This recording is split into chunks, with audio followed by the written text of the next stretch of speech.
On March 15, 2007, Mexican drug agents and the American DEA raided a mansion near the presidential palace.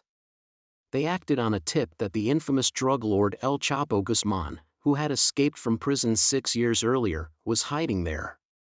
After a thorough search, the police did not find Guzman but instead uncovered $207 million in cash, 18 million Mexican pesos, 200,000 euros, 113,000 Hong Kong dollars, 11 gold bars, and a large stash of other valuables. This scene later inspired the TV series Breaking Bad. Clearly, no ordinary household would have such an enormous amount of cash lying around.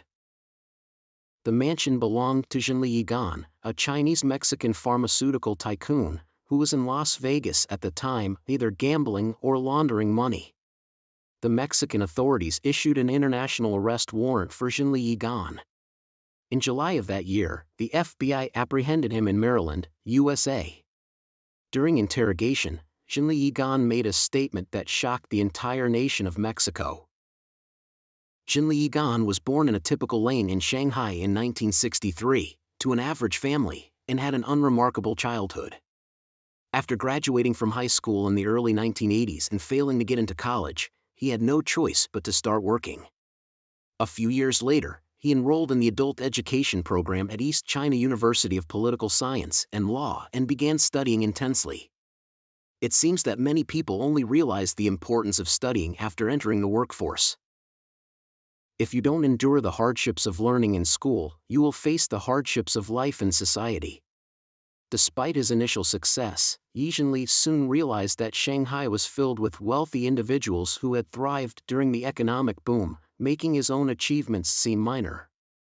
Feeling disheartened, he returned to Mexico, resigned from his job, and started his own business.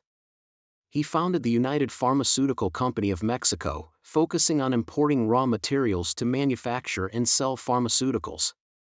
Unfortunately, poor management led to minimal profits over several years, despite his thorough understanding of international customs procedures.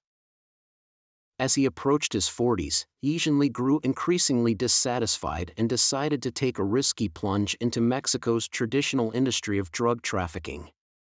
However, this was not a field for the faint-hearted, as each major cartel had its own territory, and meddling could be deadly. Reflecting on previous inquiries, Zhenli now understood that the callers were interested in manufacturing drugs. Realizing he had a license from Mexican authorities to import medical chemical raw materials, he saw an opportunity. At the end of 1999, Zhenli returned to Shanghai to source supplies. At that time, the case of the notorious drug lord Liu Xiaohua was making headlines in China. Instead of pulling back, Zhenli became even more aware of the importance of regulatory compliance for his company. From 2000 onwards, he began importing large quantities of ephedrine through legal channels. To avoid drawing attention, he also imported other raw materials such as vitamin C and medical alcohol. Once the goods arrived in Mexico, the Sinaloa Cartel, with its extensive network, quickly contacted him, and they formed a long-term partnership. At that time, Zhenli could import 1 kilogram of raw material for less than $49, which he then sold to the drug lords for $3,000 per kilogram, quickly amassing his first fortune. He owned several pharmaceutical companies in Mexico and was reportedly the Sinaloa Cartel's largest supplier of precursor chemicals. Using his connections, he facilitated numerous shipments and was accused of selling chemicals to Mexican drug cartels for methamphetamine production. From 2002 to 2004, Unimed was legally authorized by the Mexican government to import thousands of metric tons of pseudoephedrine and ephedrine products into Mexico. After Guzman's prison escape in 2001, Zhenli's cooperation with the Sinaloa Cartel intensified. Consequently, the quantity of methamphetamine entering the United States from Mexico surged during this period. Now wealthy, Zhenli was meticulous about compliance with business procedures and avoided direct involvement in drug trafficking. He believed that by only importing raw materials and selling them to the drug lords, he could distance himself from any trouble. Meanwhile, he used his wealth to forge connections with numerous corrupt Mexican officials, spending millions to buy a mansion in the affluent Las Lomas area of Mexico City.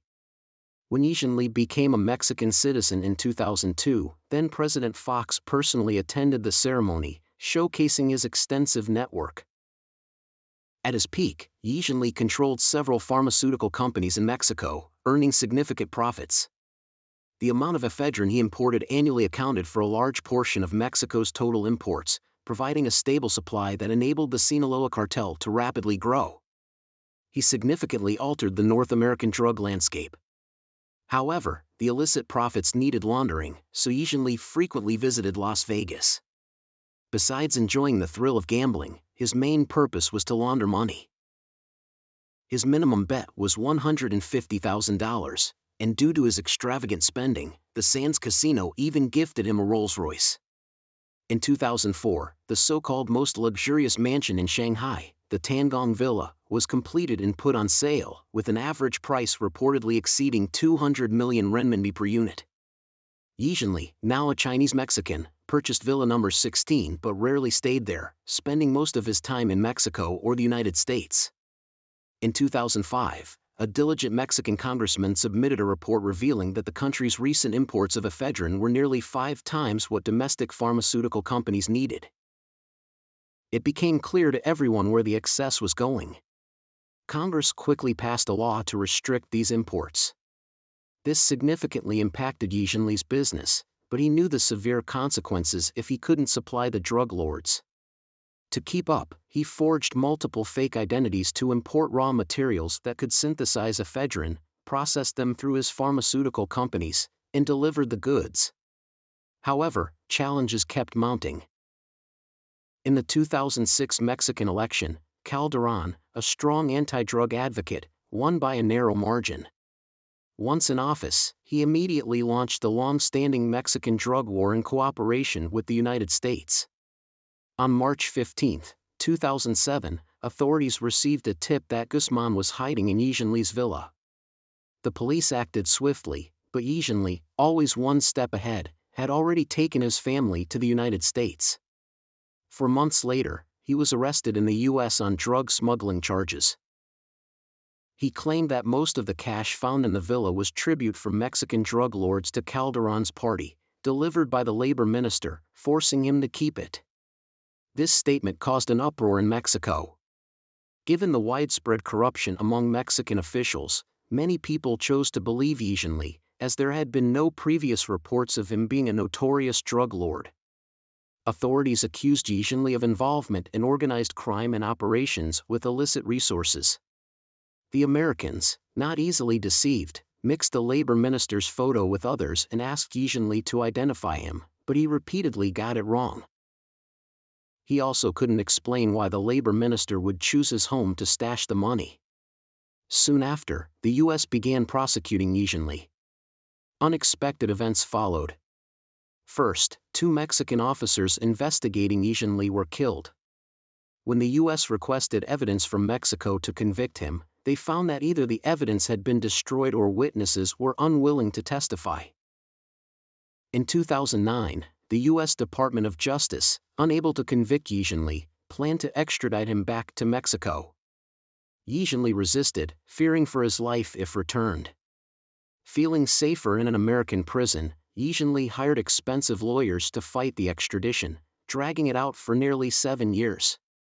It wasn't until October 2016 that the U.S. Supreme Court rejected all of Zhenli's appeals and extradited him back to Mexico. By then, Mexico had a new president, and Guzman had been captured, awaiting extradition to the U.S. Zhenli was detained in a maximum security prison, facing charges of drug manufacturing and trafficking.